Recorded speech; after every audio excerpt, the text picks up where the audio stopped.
what is in my mRNA vaccine. I don't know if someone else wants to take over on this one. So, active ingredients, they say is between 0.2 and 0.3% of messenger RNA, which helps the body to build antibodies against viruses. Then inactive ingredients, which is 99.7 to 99.8%, is lipids, which is cholesterol, salts, like table salt, even got it there in brackets, you can see it, acids and acid stabilizers found in vinegar, helps maintain pH and stability of vaccine. And then sugars, in brackets, table sugar, yeah, which help maintain shape and molecules during freezing. Boy.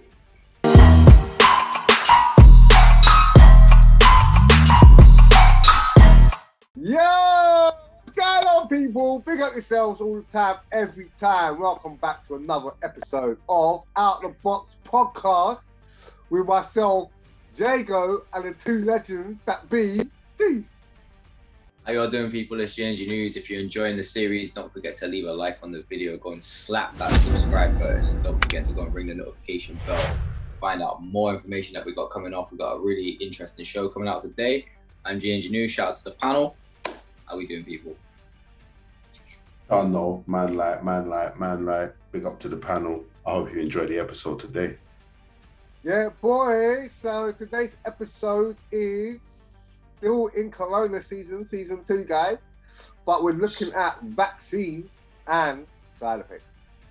Possible side effects. Yeah. Don't know. So there has been a big vaccination push over the last, what we're saying, 8 months to a year? Yeah, with a 10-week booster. Remember, the booster only lasts 10 weeks. Mm-hmm. Yeah. So they've given out 2 main shots of each vaccine, and now we're in the stage of people getting boosters of these same vaccines.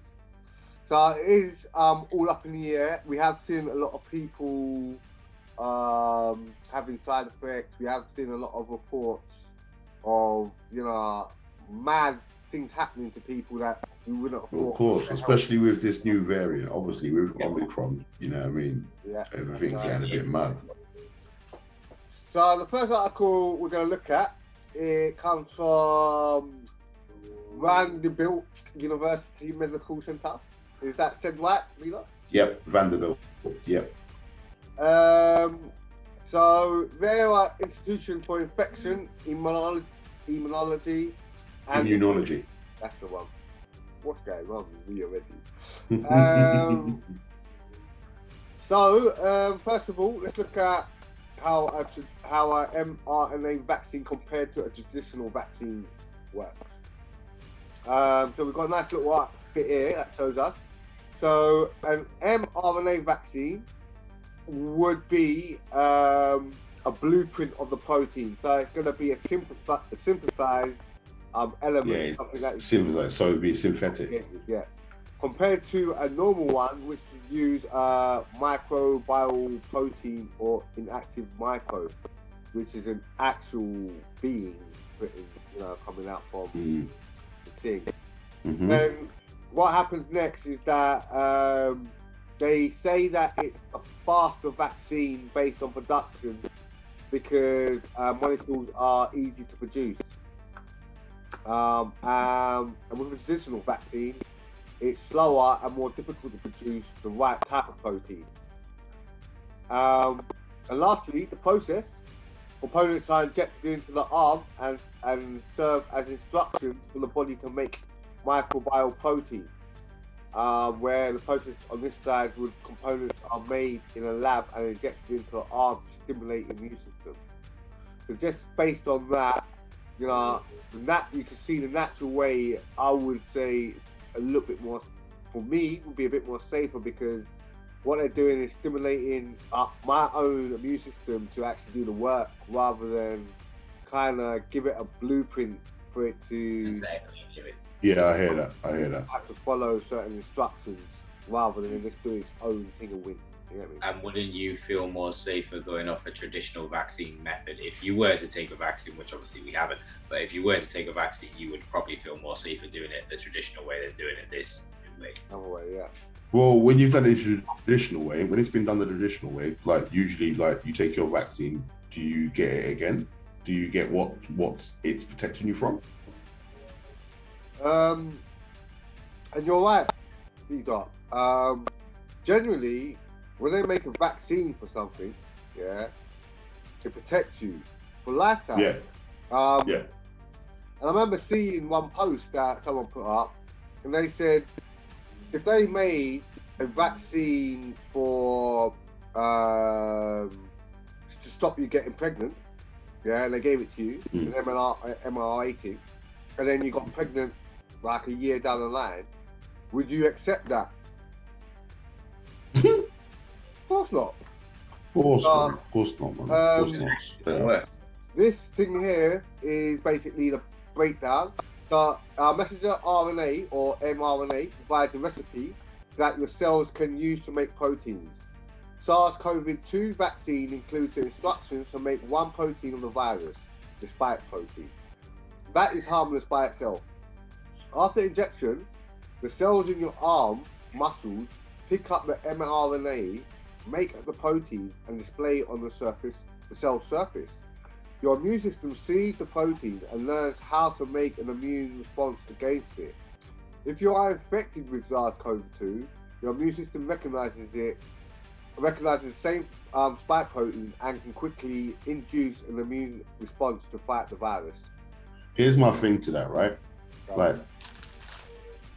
this vaccine has already shown, it's already been proved that you can still catch COVID. So how effective is this synthetic that they're putting in your system? Yeah. It's not that effective, is it? And then they're going to be putting in another booster, which will be another mRNA. So they're really and truly, they're using mRNA technically, to me anyway, that's what it seems like, yeah, because it's quicker and easier to produce rather than doing it the old-fashioned way. Benefit, yeah. Right. Money is big pharma, like, you know what I mean? $1 billion business, guys, so this picture here shows us mRNA vaccine against the normal natural vaccine. So an mRNA vaccine, a molecule that binds and neutralizes the virus. A normal vaccine is a non-infectious virus and or piece of virus which your immune system will recognize.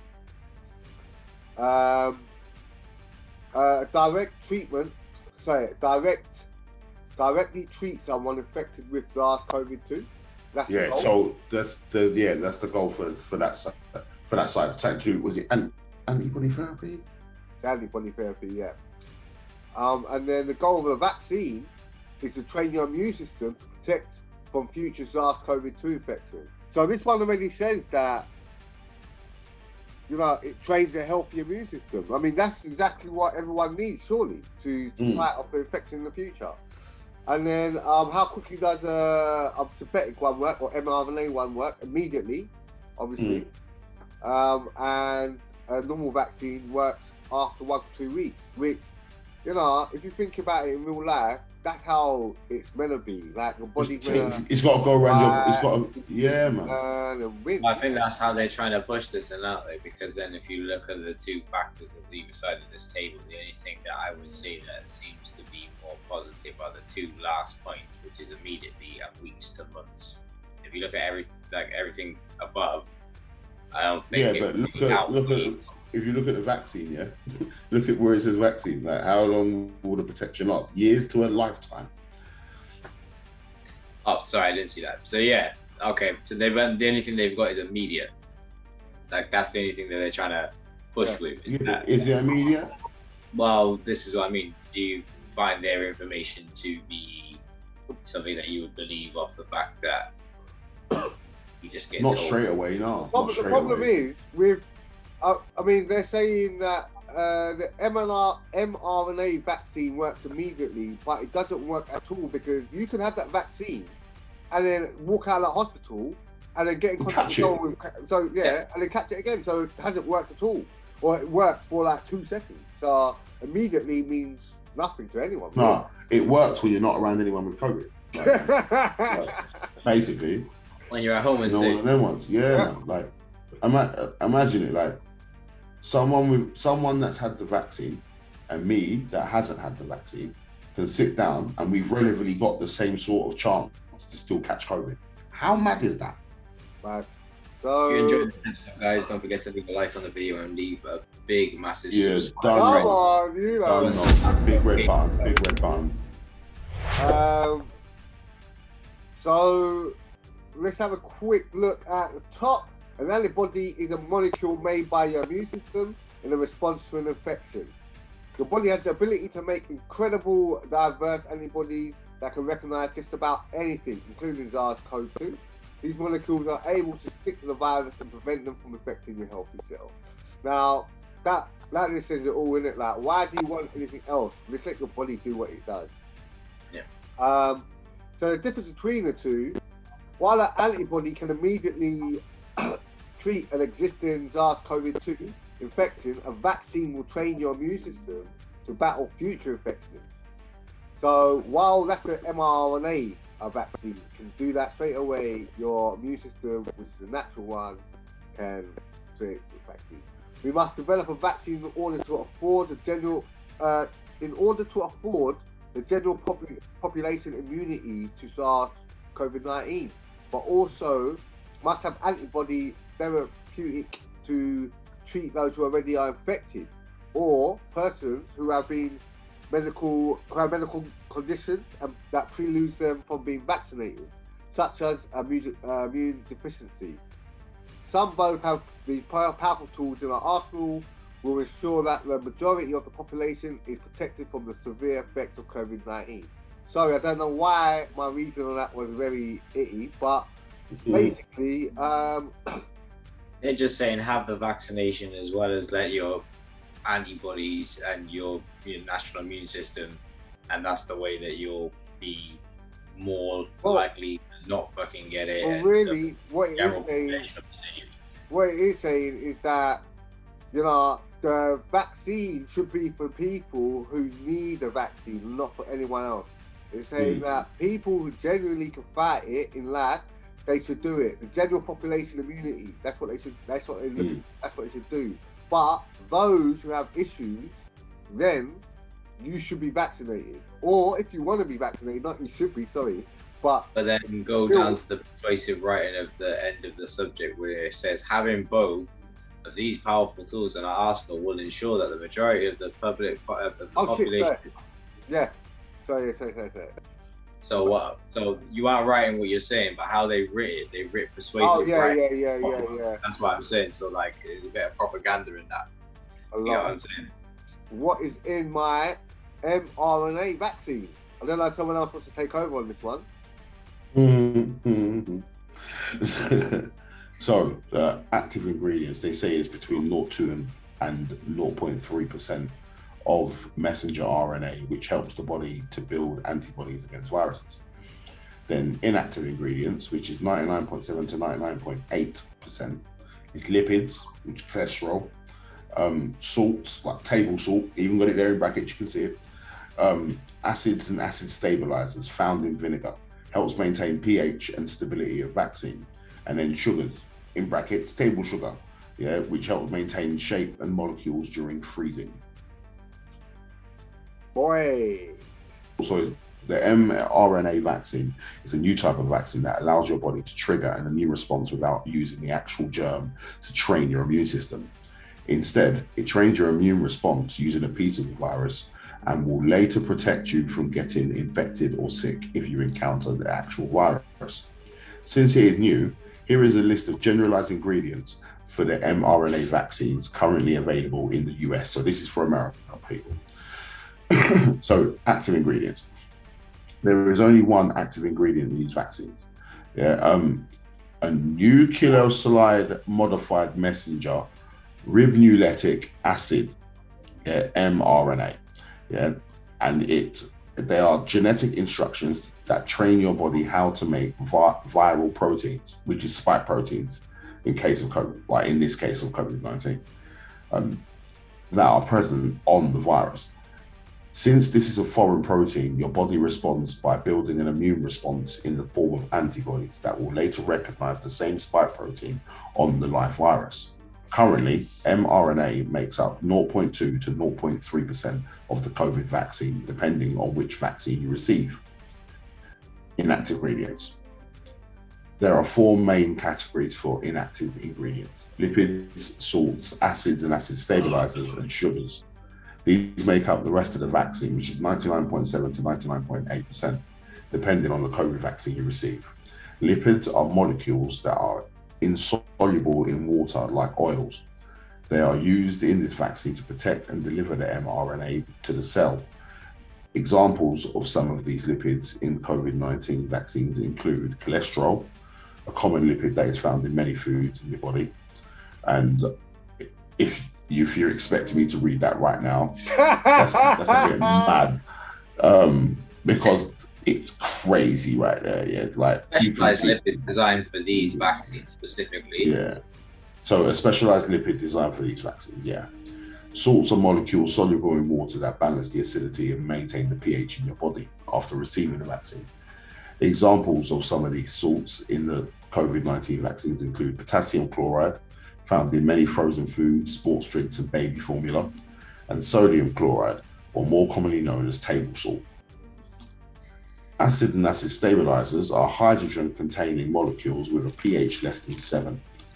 These are similar to the salts in that they help maintain the pH to that of your body, but these also help stabilize the vaccine to last longer at lower temperatures for ease of transportation. Here are a few examples of acids or /acid stabilizers in the COVID-19 vaccines. Acetic acid, the main ingredient in vinegar, and also used for the other things I showed you about. Trimethylamine. We're going to look at this. We're going to look at this next. Yes, we're going to take a look at this. Yeah, currently used as a blood urine acid reducer by doctors in a hospital or clinic setting, and often used after heart bypass surgery or cardiac arrest. Lastly, sugars are the sweet-tasting water-soluble molecules that specifically contain carbon, hydrogen, and oxygen. These help other molecules such as mRNA maintain their shapes while frozen or /dury freezing, allowing the vaccines to last longer. Here are examples of sugars in the COVID-19 vaccines. Sucrose, or more commonly known as table sugar. Though this is the newest method of vaccination, it is widely researched in the many years before COVID-19 became a worry. Scientists have been developing mRNA vaccines for years in cancer and infectious diseases like influenza, Zika, and rabies. This vaccine utilizes the development in the lab with readily available materials, which can then be easily standardized and scaled up. This mRNA vaccine technology may allow for one vaccine to then protect us against multiple diseases. Mad. Thoughts? Well, a lot. Well, the fact that we've got table salt, we've got sugar, and there's a lot of ingredients that spark a lot of alarm bells in my head, and this does not, obviously I'm not someone who's ever going to take it, but this doesn't make me in any way at all feel more inclined to put something in my body with the research that I've done today of some of these words. So yeah, that's my opinion on that. I won't have that nowhere near me. Yeah, it's mad. Yeah, it's mad. So let's have a quick look at this one here. So this is trimethylamine. Yeah, the trimethylamine side effects. You want to carry on? So, this is only going to be a second. This is just letting you know of the effects that they might not. They won't exactly explain every single one, but this kind of does. So, to the consumer, so to the people that are actually going to be taking this, adverse effects may include respiratory depression, local irritation, tissue inflammation, injection site infection, febrile response, chemical phlebitis, venospasm, hypervolema, IV thrombosis, extravasation, with possible necrosis and slowing of tissues, transient decreases in blood glucose concentrations, hypoglycemia, and hepatocellular neurosis with infusion via low-lying umbilical venous catheters. Wow. The funny part is it's not scary because I don't know what any of that means. And it's not a side effect. I don't know how bad. I mean, tissue damage, tissue inflammation. Okay, that's going to be uncomfortable, isn't it? And hypoglycemia is bad. Necrosis. Yeah. I'll let you know now. Necrosis is bad, mate. That's basically it's like a skin eating disorder. What's respiratory depression? Like that's to do with your respiratory system. Okay. Breathing. Okay. Yeah. So that's mad. That's mad. Somebody in my personal life has recently gone and had the booster jab. So when that person had the booster jab, I was lucky enough to be able to be given the leaflet that they get afterwards, because now the government are starting to issue more information about what exactly you're putting inside of your body, after effects, so on and so forth. And yeah, so because of this, we're now going to compare the two. So this is Moderna. This is the booster jab for Moderna. So talk to your doctor or nurse. It says here, list the side effects. So some side effects, so very uncommon, may affect more than 1 in 10 people. So swelling, tenderness of the underarm glands, headaches, nausea, vomiting, aka being sick, muscle aches, joint aches and stiffness, pain or swelling at the injection site, feeling very tired, chills, fever. So that's what I've got for very uncommon. Then common, I then have may affect 1 in 10 people, which is diarrhea, rash, and then we have rash again, redness or hives at the injection site, some of which may occur at a medium level of 4 to 11 days after the injection. Common, we have this affecting between 1 in 100 people, which is itchiness at the injection site. Rare, we have, which can affect in 1 to 1,000 people, temporary one-sided facial drooping, Bell's, I may pronounce this wrong. Palsy. Swelling of the face. Swelling of the face may occur in patients who have facial cosmetic injections. Dizziness, decreased sense of touch, sensation of smell and taste. Frequently unknown, severe allergic reactions with breathing difficulties, anaphylaxis, I believe. Reaction of increased sensitivity of intolerance by the immune system, hypersensitivity, inflammation of the heart muscle, myocarditis, or inflammation of the lining outside of the heart, which can result in breathlessness, palpitations, and chest pains. Reporting of side effects. If you get any side effects, talk to your doctor, pharmacist, or nurse. This includes any possible side effects not listed in this leaflet. If you are concerned about our side effect, it can be reported directly via the coronavirus yellow card reporting site, or search for the MHRA yellow card in the Google Play or Apple App Store, including the vaccine brand and batch lot number if available. Or by reporting side effects, you can help provide more information on the safety of the vaccine. You know what the last thing says on this page? Go on. Keep the vaccine out of the sight and reach of children.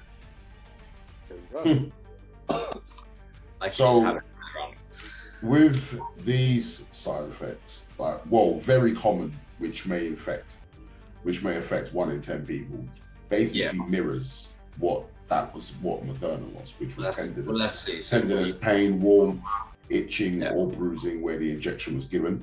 The only thing that is different is chills. Chills or feeling feverish. Yeah, it's got that there. Headache, feeling sick, joint or muscle ache, or joint pain or muscle ache. You know what I mean? And then obviously with common, which may affect 1 in 10, as you can see there's swelling, redness, or a lump at the injection site, feeling or being sick, which is vomiting or diarrhea. Yeah, everything is the same. This is diarrhea. This is the same. What about that one there? Is that the same as that? Oh, low levels of blood platelets. Yeah. That's very you know, which leads that's basically do you know what that's a bit mad though? Do you know what that is? Do you know what actually that is? But if I remember reading through this, that's the cause of blood clots. Extremely rare, which is less than 1 in 10,000 people. Severe allergic reaction, which is anaphylaxis. Blood clots occurring with low levels of platelets are platelets, that's it. Swelling under the skin. Capillary leak syndrome, a condition where fluid leaks from the smallest blood vessels, causing swelling and drops in blood pressure. People who have had capillary leak syndrome in the past are advised not to have the Oxford AstraZeneca vaccine. And Guillain-Barré syndrome, a condition where the immune system damages nerve cells. That's so peak. That's peak. So here, for rare, it's just temporary one-sided facial drooping, swelling of the face, dizziness, decreased sense of touch, sensation, smell. So that just tells me AstraZeneca is dangerous. Like AstraZeneca vaccine sounds dangerous, man. Yeah. All right, so the last article that we're going to read off today is by Reuters. So the EU looking into new possible side effects on the mRNA COVID-19 shots. So, as it says here, August 11, Reuters, 3 new conditions reports a small number of people after vaccinations with COVID-19 shots from Pfizer and Moderna are being studied to assess if there may be possible side effects. Europe drugs regulators said on Wednesday. Can someone help me out with that word? Erythema multiforme or multiforme. Form of allergic skin reaction or kidney inflammation. A nephrotic syndrome, a renal disorder characterized by heavy urinary protein losses, are being studied by the Safety Committee of Europe Medicines Agency, also known as EMC, according to the regulator. Pfizer by far supplies of COVID-19 vaccines to the European Union, and Moderna did not immediately respond to Reuters' request for comment, so that's a bit dicey.